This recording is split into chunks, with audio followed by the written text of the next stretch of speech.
नमस्कार प्यारे बच्चों, दिव्यांशी ऑनलाइन क्लास में आपका बहुत बहुत स्वागत है। तो हम इतिहास का क्वेश्चन देख रहे थे ऑब्जेक्टिव। चलिए आगे जो बचा हुआ क्वेश्चन है उसको हम देख लेते हैं। यूरोप में राष्ट्रवाद का जो क्वेश्चन बचा हुआ था उसको पूरा करने का कोशिश करते हैं।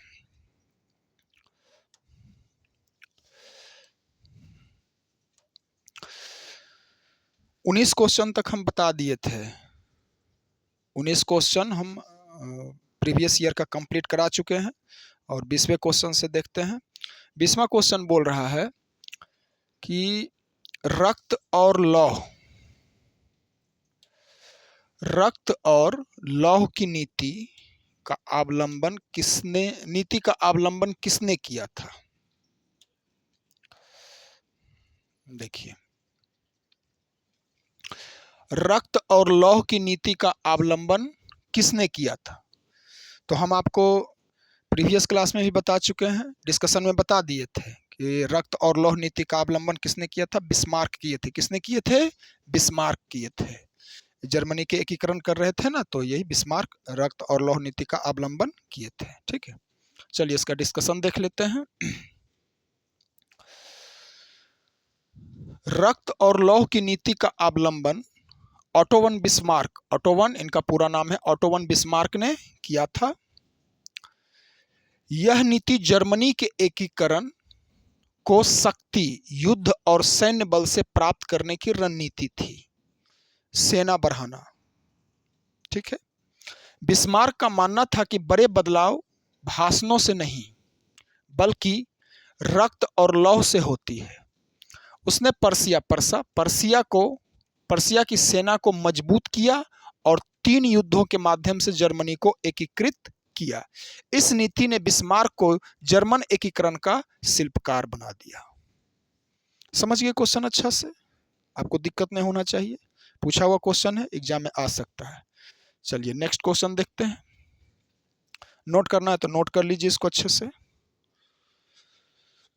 वीडियो को पॉज करके अच्छे से नोट कर लीजिए और चैनल को सब्सक्राइब कर दिया करिए और शेयर भी कर दिया करिए अपने दोस्तों साथियों में, समझे। चलिए अगला क्वेश्चन बोल रहा है बाबू कि क्वेश्चन थोड़ा बड़ा कर देते हैं। देखिए क्वेश्चन है, जर्मन राइन राज्य, क्वेश्चन को अच्छे से पढ़ना है। जर्मन राइन राज्य का निर्माण किसने किया था? जर्मन राइन राज्य का निर्माण किसने किया था? ऑप्शन है इसका लुई 18वां, नेपोलियन बोनापार्ट, नेपोलियन थर्ड या बिस्मार्क। तो जर्मन राइन राज्य का निर्माण नेपोलियन बोनापार्ट द्वारा किया गया था। ठीक है, जर्मन राइन राज्य का निर्माण नेपोलियन बोनापार्ट के द्वारा किया गया था। समझ गए? चलिए इसका डिस्कशन देख लेते हैं। जर्मन राइन राज्य, राइन संघ भी बोला जाता है, कन्फेडरेशन ऑफ द राइन का निर्माण नेपोलियन बोनापार्ट ने किया था। कौन किया था बाबू रे? नेपोलियन बोनापार्ट ने किया था, नेपोलियन बोनापार्ट ने किया था। ठीक है, देखिए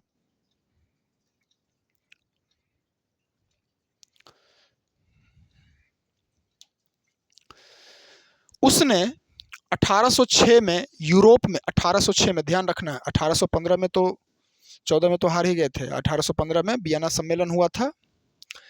उसने 1806 में यूरोप में अपनी शक्ति बढ़ाने के लिए जर्मन राज्यों को पुनर्गठित किया। इस नए संघ में लगभग 16 जर्मन राज्यों को शामिल किया गया था। इसका उद्देश्य पवित्र रोमन साम्राज्य को कमजोर करना, राइन संघ में नेपोलियन के प्रभाव क्षेत्र को बढ़ाया और यूरोप की राजनीति को बल दिया। तो राइन संघ का जो इसका निर्माण कौन किए थे? राइन संघ का, जर्मन राइन संघ का नेपोलियन बोनापार्ट। आप ध्यान रखिए, बोनापार्ट, नेपोलियन बोनापार्ट, ध्यान रखिएगा। ठीक है, चलिए नेक्स्ट क्वेश्चन देखते हैं। आप इसको अच्छे से नोट डाउन कर लीजिए, विजुअल होगा आपको। चलिए अगला क्वेश्चन बोल रहा है, किस सम्मेलन में, क्वेश्चन थोड़ा हम बड़ा कर रहे हैं,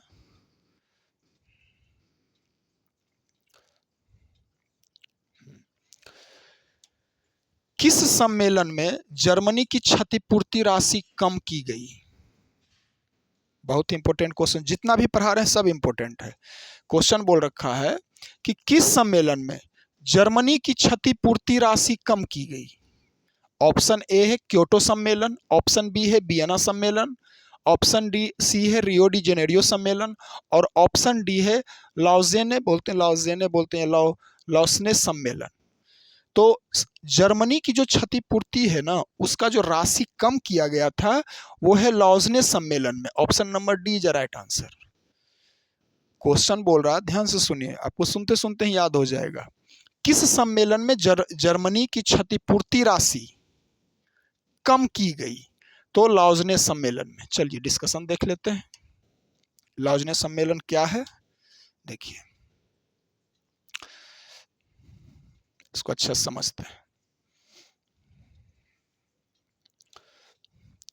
जर्मनी की क्षतिपूर्ति राशि लॉजने सम्मेलन, लॉजने कॉन्फ्रेंस में कम की गई थी। यह सम्मेलन 1923 में प्रथम विश्व युद्ध के बाद जर्मनी पर लगे भारी जो युद्ध हुआ था ना, प्रथम विश्व युद्ध, तो उसमें तो जर्मनी का हार हो गया और सब देश मिलकर के जर्मनी पर क्षतिपूर्ति का आरोप लगाया कि तुम्हारे कारण युद्ध हुआ था तो क्षतिपूर्ति राशि दोगे। तो बहुत ज़्यादा क्षतिपूर्ति राशि था, तो इसी सम्मेलन में कुछ जर्मनी को राहत दिया गया था। तो यह सम्मेलन 1923 में, प्रथम विश्व युद्ध 1914 से 18 तक हुआ था, तो यह सम्मेलन 1923 में प्रथम विश्व युद्ध के बाद जर्मनी पर लगे भारी मुआवजे के मुद्दे पर आयोजित हुआ।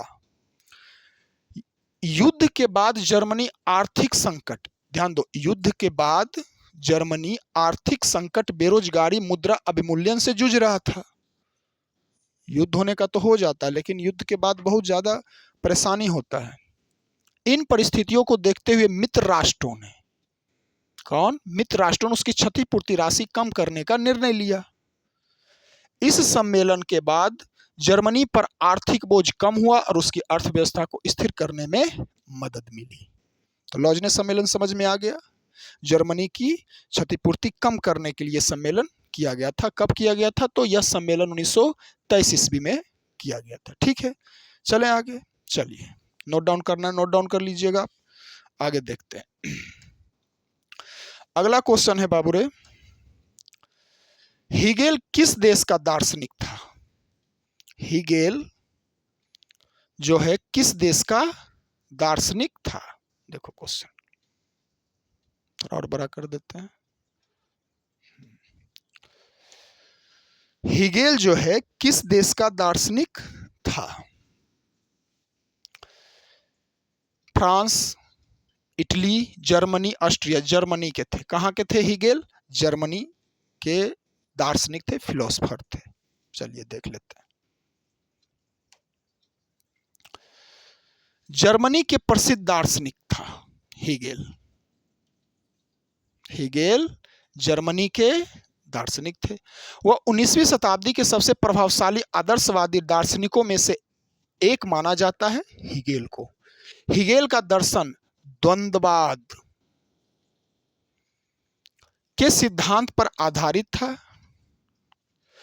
उनके विचारों से यूरोप में राष्ट्रवाद और आधुनिक राजनीतिक सोच को गहराई से प्रभावित किया। उनके विचारों ने यूरोप में राष्ट्रवाद और आधुनिक राजनीति, राष्ट्रवाद और आधुनिक राजनीतिक सोच को गहराई से प्रभावित किया। जर्मनी के राष्ट्रीय आंदोलन में हीगेल के विचारधारा ने युवाओं को एकता और स्वतंत्रता के लिए प्रेरित किया। तो हीगेल जर्मनी के दार्शनिक थे। ठीक है, ध्यान रखना, इसको याद रहेगा, याद तो रखना ही पड़ेगा। चलिए नेक्स्ट क्वेश्चन देखा जाए। नेक्स्ट क्वेश्चन है,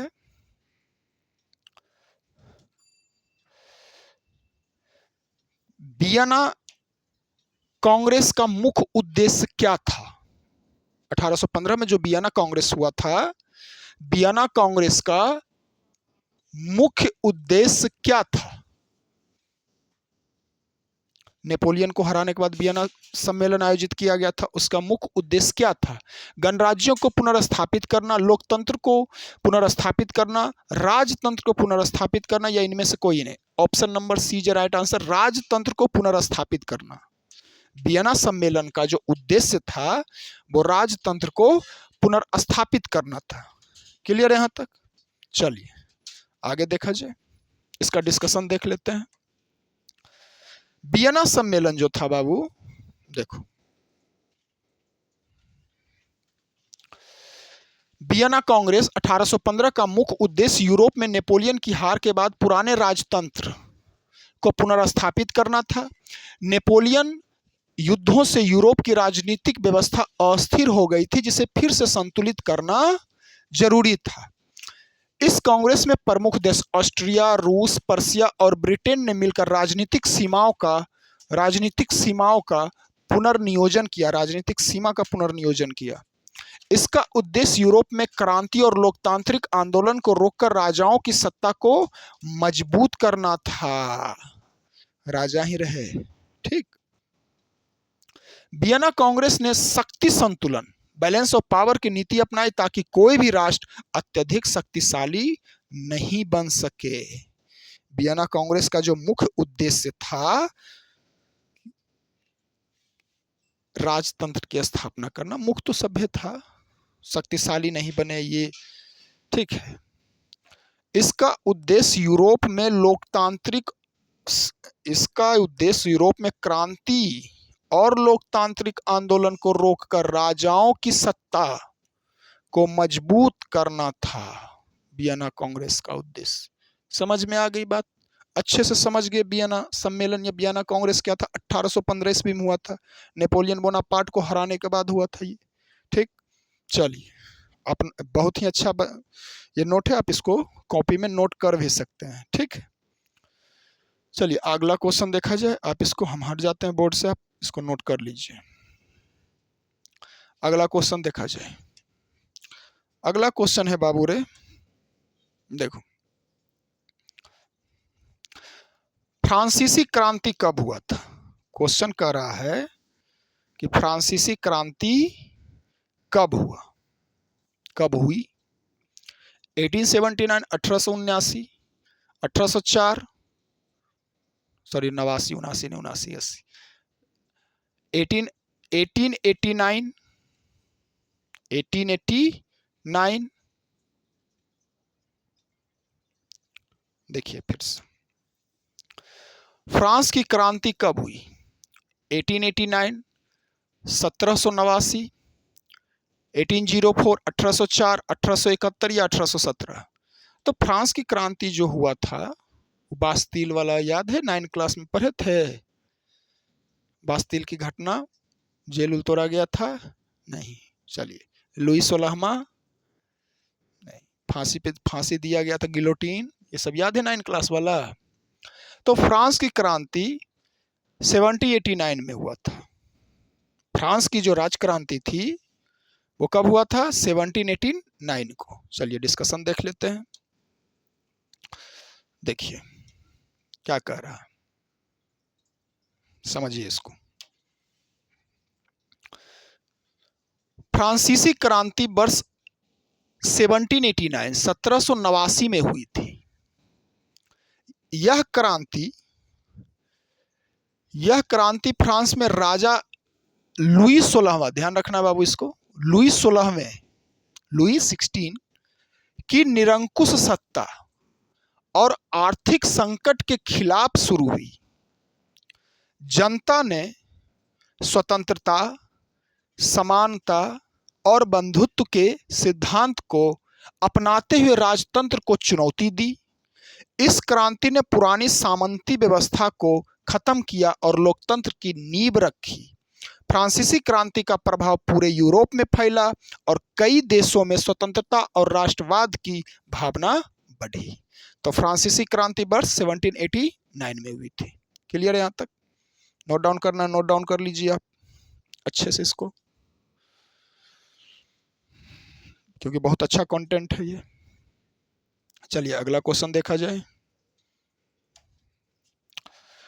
नेक्स्ट क्वेश्चन बोल रहा बाबू कि मैजनी का संबंध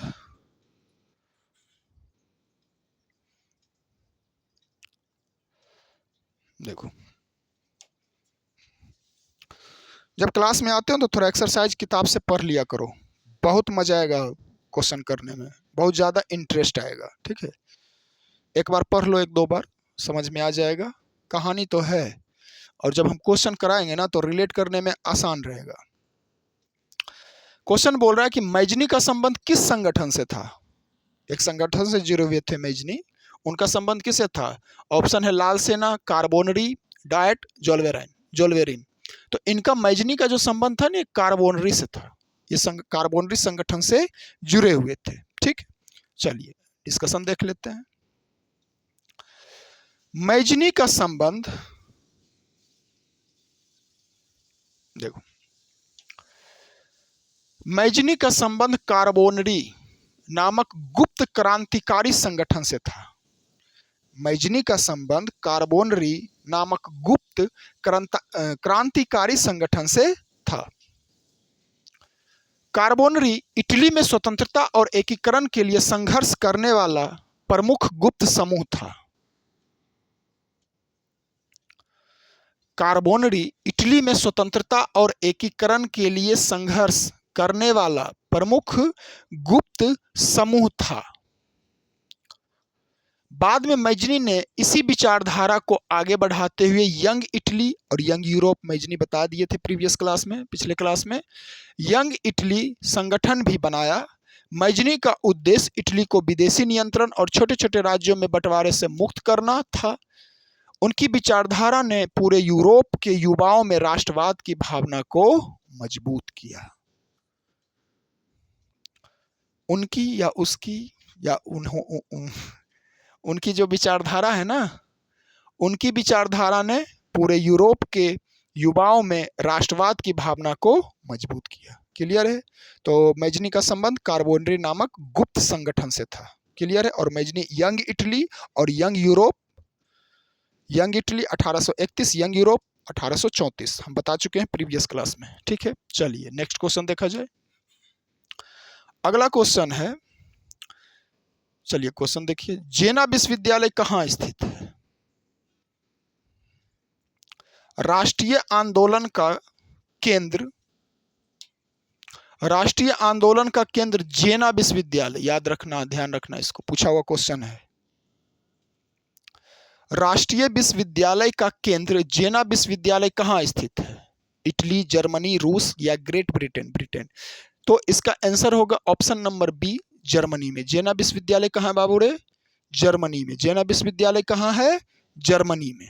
देखिए इसका डिस्कशन देख लेते हैं। जेना विश्वविद्यालय, थोड़ा बड़ा कर देते हैं इसको। जेना विश्वविद्यालय जर्मनी में स्थित है। 19वीं शताब्दी में यह विश्वविद्यालय जर्मन युवाओं के राष्ट्रवादी विचारों का प्रमुख केंद्र था। 19वीं शताब्दी में यह जो विश्वविद्यालय है जर्मन युवाओं के राष्ट्रवादी विचारों का प्रमुख केंद्र बना। यहाँ के छात्र और शिक्षक हिगेल के बारे में भी जस्ट पढ़ा है, हिगेल जैसे दार्शनिकों के विचारों से प्रभावित थे। जेना विश्वविद्यालय में छात्रों ने जर्मनी के एकीकरण और स्वतंत्रता के पक्ष में आंदोलन की शुरुआत की। यही कारण है कि इसे उस समय जर्मन राष्ट्रीय आंदोलन का बौद्धिक केंद्र माना जाता था। समझ में आया। तो जेना विश्वविद्यालय का संबंध जर्मनी में स्थित है। क्लियर। चलिए, राष्ट्रीय आंदोलन का केंद्र जेना विश्वविद्यालय कहाँ स्थित है, जर्मनी में। ध्यान रखिएगा इसको। सभी हम इंपॉर्टेंट क्वेश्चन लाए हैं आपके लिए। कोसूत का संबंध किस देश से है। देखो क्वेश्चन,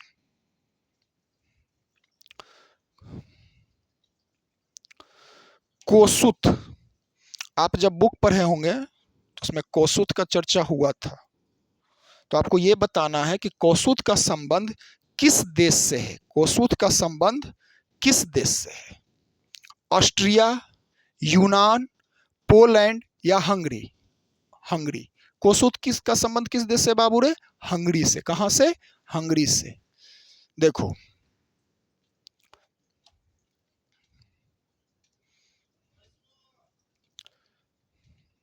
थोड़ा इसको बड़ा कर देते हैं। देखो यहां समझो, कोसूथ का संबंध हंगरी से है। कोसूथ का संबंध हंगरी से है। यह 19वीं शताब्दी में हंगरी के सबसे प्रमुख राष्ट्रवादी और स्वतंत्रता सेनानी थे। कोसूथ ने ऑस्ट्रियन साम्राज्य के खिलाफ हंगरी, ध्यान दो यहाँ पे, कोसूथ ने ऑस्ट्रियन साम्राज्य के खिलाफ हंगरी की स्वतंत्रता आंदोलन का नेतृत्व किया। कोसूथ का संबंध हंगरी से है। वह 19वीं शताब्दी में हंगरी के सबसे प्रमुख राष्ट्रवादी और स्वतंत्रता सेनानी थे। कोसूथ ने ऑस्ट्रियन साम्राज्य के खिलाफ हंगरी के स्वतंत्रता आंदोलन का नेतृत्व किया। उन्होंने हंगरी की संसद में स्वतंत्रता, लोकतंत्र और राष्ट्रीय एकता की जोरदार वकालत की। उनके नेतृत्व और विचारों ने हंगरी के राष्ट्रीय आंदोलन को नई दिशा और प्रेरणा दी। क्लियर है यहां तक? कंप्लीट है? नोट डाउन कर लीजिए अच्छे से कोसूथ के बारे में। चलिए देखते हैं आगे। अगला क्वेश्चन, नेक्स्ट क्वेश्चन कह रहा बाबू रे, यूरोपियन सभ्यता का पालना किसे कहा जाता है?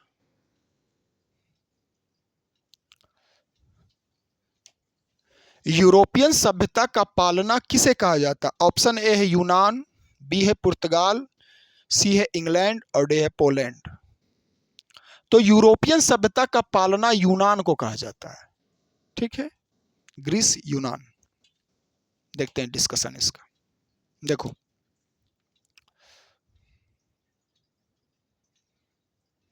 छोटा क्या हो रहा, बड़ा हो जाओ।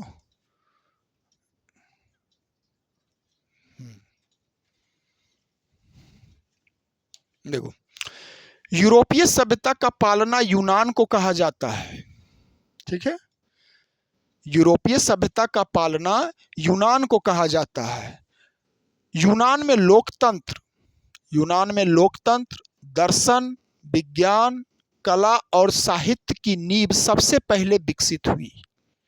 यूनान में लोकतंत्र, यूनान में बाबू रे देखो,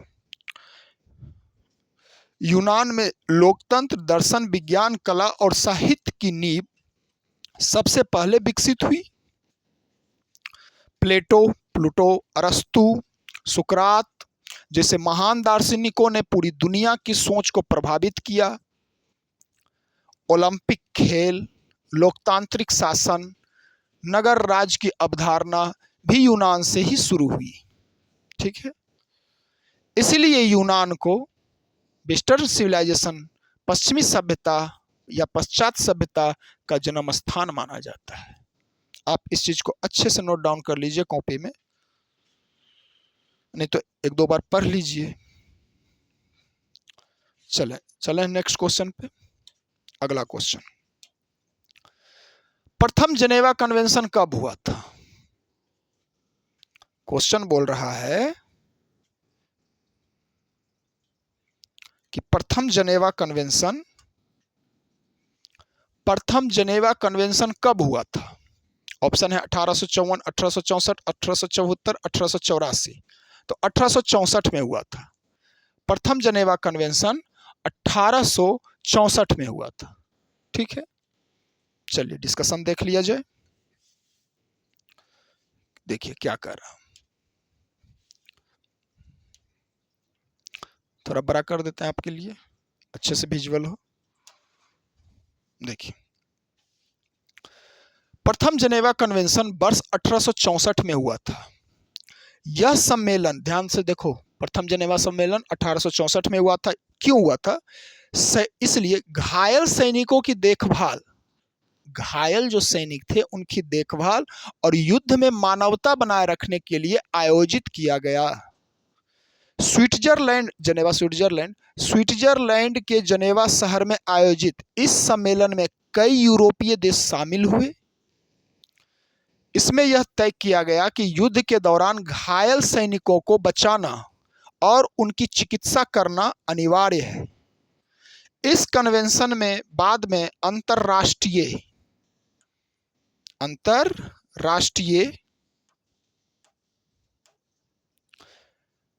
लाल क्रॉस समिति, रेड क्रॉस समिति और आधुनिक अंतरराष्ट्रीय मानवाधिकार कानून की नींव रखी। चलिए ध्यान से देख लीजिए, नोट डाउन कर लीजिए वीडियो पॉज करके कॉपी में।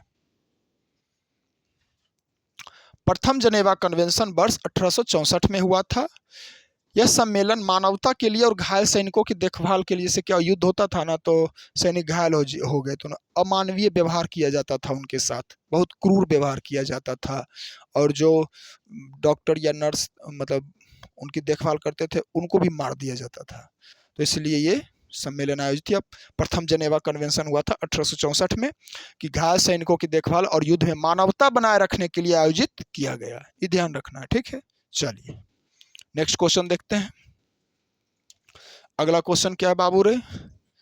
इटली का एकीकरण कब पूर्ण हुआ रे? पढ़ा चुके हैं, बताओ,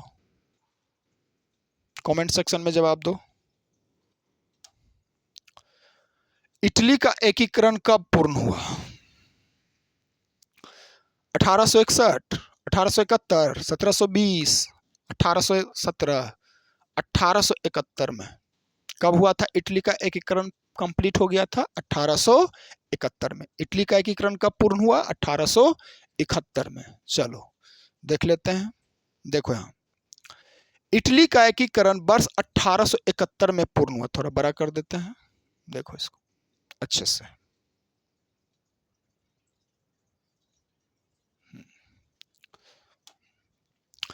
इटली का एकीकरण वर्ष 1871 में पूर्ण हुआ। यह प्रक्रिया 19वीं शताब्दी में कई राज्यों और प्रांतों को जोड़कर पूरी हुई। गैरिबाल्डी, मैजनी, काउंट काबूर जैसे नेताओं ने इसे संभव बनाने में महत्वपूर्ण भूमिका निभाई। 1861 में अधिकांश इटली एकीकृत हो गया था, लेकिन रोम और आसपास के क्षेत्र 1871 तक शामिल नहीं हुए थे। 1871 में रोम को जोड़ने के बाद इटली का पूर्ण राजनीतिक एकीकरण पूरा हुआ और यह आधुनिक राष्ट्र बना। 1871 में इटली का पूर्ण रूपेण से एकीकरण कंप्लीट हो गया था। ठीक है, यहाँ तक क्वेश्चन समझ गए आप? अच्छा से याद हो रहा होगा आपको। चलिए अगला क्वेश्चन देखते हैं। अच्छे से नोट डाउन कर लीजिए इसको, बोर्ड पर से हट जाते हैं।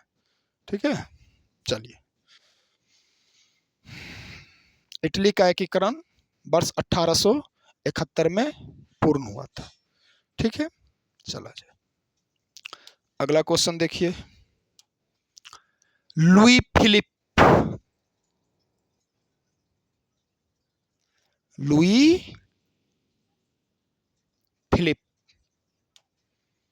किस देश का शासक था? लुई फिलिप किस देश का शासक था? जर्मनी, फ्रांस, तुर्की या इटली?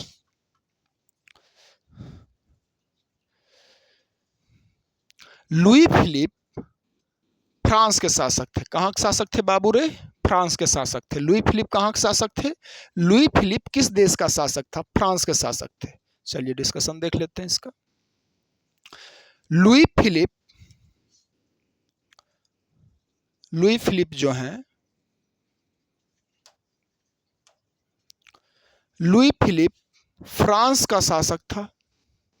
वह 1830 की जुलाई क्रांति के बाद फ्रांस का संवैधानिक राजा बना। 1830 की जुलाई क्रांति 1830 की जुलाई क्रांति के बाद फ्रांस का संवैधानिक राजा बना। उसे जनता का राजा, लुई फिलिप को अच्छा से देख लीजिए, उसे जनता का राजा कहा जाता था क्योंकि वह लोकतांत्रिक संवैधानिक शासन का समर्थक था। लोकतांत्रिक और संवैधानिक, तो जनता का राजा लुई फिलिप 1830 की जुलाई क्रांति के बाद फ्रांस का संवैधानिक राजा बना। ध्यान रखना है। लुई फिलिप की सरकार में उदारवादी और नागरिक अधिकारों को महत्व दिया गया। 1848 की क्रांति के बाद वह सत्ता से हट गया और फ्रांस गणराज्य की स्थापना हुई। प्रीवियस क्लास में भी हम ये सारी चीजें आपको बता चुके हैं। ठीक है, यहां तक समझ गए? चलिए अगला क्वेश्चन देखते हैं। नेक्स्ट क्वेश्चन, अगला क्वेश्चन कह रहा बाबू रे कि मित्र राष्ट्र निम्न में से कौन मित्र राष्ट्रों के गुटों में शामिल नहीं था? नहीं था। मित्र राष्ट्र है ना, धुरी राष्ट्र, मित्र राष्ट्र पढ़े होंगे, जानते होंगे आप, इतना तो जरूर पढ़े होंगे। निम्न में से कौन मित्र राष्ट्र के गुट में शामिल नहीं था? नहीं देखना है क्वेश्चन, अधिकतर बच्चे का गलती होता है नहीं देखने में, ठीक। ब्रिटेन तो थे ही, फ्रांस, पोलैंड ये सब था, जर्मनी मित्र राष्ट्र में नहीं था, ठीक, ध्यान रखिएगा इसको। मित्र राष्ट्र अलाइज प्रथम और द्वितीय विश्व युद्ध में उन देशों को कहा जाता था जो युद्ध में राष्ट्रवाद और आक्रमण के खिलाफ थे। मित्र राष्ट्र में कौन कौन थे? ब्रिटेन, फ्रांस, रूस जैसे देश मित्र राष्ट्र में शामिल थे। जर्मनी उस समय एक्सेस पावर या आक्रामक गुट का हिस्सा था, इसलिए मित्र राष्ट्र में शामिल नहीं था। जर्मनी की भूमिका युद्ध में आक्रामक थी, जबकि मित्र राष्ट्र का उद्देश्य उसे रोकना और युद्ध के बाद संतुलन बनाना था। क्लियर है? यहां तक समझ गए बात अच्छे से? कॉन्सेप्ट समझ में आ रहा है? एक एक क्वेश्चन का एक एक कॉन्सेप्ट हम समझा रहे हैं, ठीक है। चलिए, बोहेमिया निम्न में से किसके अधीन था? बोहेमिया, देखो बताओ, बोहेमिया पे कब्जा कौन करके बैठा हुआ था रे? बोहेमिया निम्न में से किस देश के अधीन था? बताइए। यूनान, जर्मनी, इंग्लैंड, ऑस्ट्रिया। ऑस्ट्रिया, यूनान, जर्मनी, इंग्लैंड, किसके? बोहेमिया ऑस्ट्रिया के अधीन था, ठीक है। किसके अधीन था? ऑस्ट्रिया के अधीन। ऑस्ट्रेलिया ना है, ऑस्ट्रेलिया एक अलग देश है, कॉन्टिनेंट है वो, समझे? ऑस्ट्रिया है ये, ऑस्ट्रेलिया नहीं रे, ऑस्ट्रिया यूरोप में ये कंट्री है, ठीक। ऑस्ट्रेलिया नहीं समझ जाना। बोहेमिया जो है ऑस्ट्रिया के अधीन था, ठीक है। ऑस्ट्रो हंगेरियन अंपायर था ना, तो ऑस्ट्रिया के अधीन था बोहेमिया। चलिए, बोहेमिया ऑस्ट्रिया के अधीन था। यह मध्य यूरोप का एक ऐतिहासिक क्षेत्र है जो वर्तमान में चेक गणराज्य में स्थित है। बोहेमिया लंबे समय तक हैब्सबर्ग साम्राज्य का हिस्सा रहा। ऑस्ट्रियाई साम्राज्य में यह राजनीतिक और प्रशासनिक नियंत्रण रखा।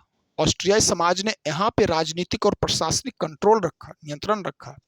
बोहेमिया की संस्कृति और राजनीति पर ऑस्ट्रिया का गहरा प्रभाव था, ठीक है। चलिए नोट डाउन करिए इसको, बोहेमिया ऑस्ट्रिया के अधीन था, ठीक है यहां तक। चलिए अगला क्वेश्चन देखते हैं। नेक्स्ट क्वेश्चन, अगला क्वेश्चन बोल रहा बाबू रे 1871 में, कब? 1871 में विलियम प्रथम कहां का सम्राट बना? 1871 में विलियम प्रथम कहां का सम्राट बना? ऑप्शन है इटली, इंग्लैंड, जर्मनी, रूस। तो विलियम प्रथम जो है ना इटली के शासक बने थे। कहां के शासक बने थे रे? सॉरी, जर्मनी होगा बाबू रे, इटली नहीं। 1871 में विलियम प्रथम कहां के शासक बने थे? जर्मनी के। कहां के शासक बने थे? जर्मनी के शासक। कहां के शासक विलियम प्रथम बने थे? 1871 में विलियम प्रथम इटली के नहीं, जर्मनी के शासक बने थे। विलियम प्रथम को जर्मनी का शासक बनाया गया था जब जर्मनी का एकीकरण कंप्लीट हो गया था, तो ठीक है। चलिए देख लेते हैं डिस्कशन। विलियम प्रथम 1871 में, विलियम प्रथम 1871 में जर्मनी का सम्राट बना। वह पहले पर्सिया का राजा था और जर्मन के एकीकरण में प्रमुख भूमिका निभाई। जर्मनी के विभिन्न छोटे राज्यों को जोड़कर एक एकीकृत राष्ट्र बनाने में उसने नेतृत्व किया। 1871 में वर्साई पैलेस में विलियम प्रथम को औपचारिक रूप से जर्मनी का सम्राट घोषित किया गया। उनके शासन के तहत जर्मनी यूरोप की प्रमुख शक्ति बना। उनके शासन के तहत जर्मनी यूरोप की प्रमुख शक्ति के रूप में उभरा या बना। ठीक है, तो विलियम प्रथम 1871 में जर्मनी का सम्राट बना। इस लाइन को ध्यान रखिएगा। ठीक है, चलिए आगे क्वेश्चन देखते हैं। अगला क्वेश्चन कह रहा है लुई 16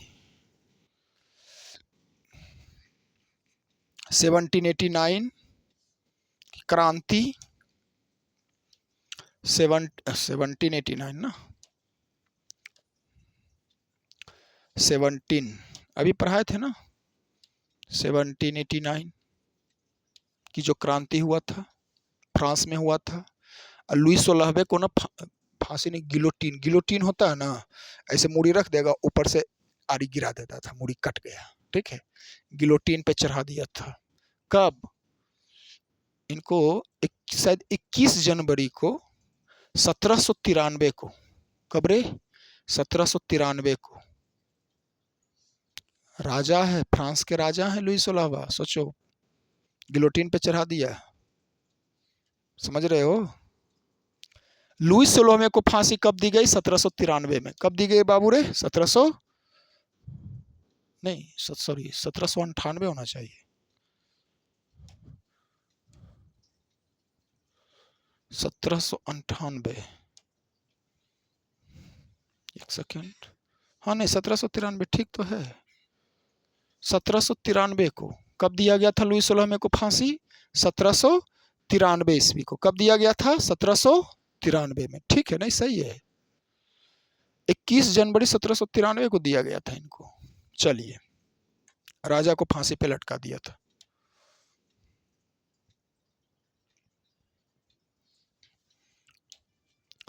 लुई 16वें को वर्ष 1793 में फांसी दी गई। वह फ्रांस का राजा था। लुई 16वां बुर्बो वंश के राजा थे, वंश खानदान, और फ्रांसीसी क्रांति के दौरान सत्ता में था। क्रांति के दौरान जनता ने राजा की निरंकुश सत्ता और आर्थिक संकट के लिए उसे जिम्मेदार माना। लुई 16वें को गिलोटीन, बोले ना गिलोटीन होता है, मूड़ी काट देता है, गिलोटीन के माध्यम से फांसी दी गई, जो उस समय का प्रमुख सार्वजनिक दंड था। उसकी मृत्यु ने फ्रांस में राजतंत्र के अंत और गणराज्य की स्थापना को मजबूती दी। जनता इतना त्रास्त हो गया था ना कि इनको कोई फर्क पड़ नहीं रहा था, तो जनता लटका दिया। रानी को भी मार दिया था, मेरी एंटोनेट नाम था उनका। ठीक है, वो भी गिलोटीन पे चढ़ी थी। उनका भी वो कहानी अलग है, वो बतावेंगे। तो लुई 16वें को फांसी वर्ष 1793 में दे दी गई थी। ठीक है, तो आज क्लास यहीं तक रहने देते हैं। आप इसको अच्छे से नोट डाउन कर लीजिए। अब मिलेंगे आपसे अगले नेक्स्ट क्लास में। तो आप अच्छे से पढ़ाई करिए मन लगा के।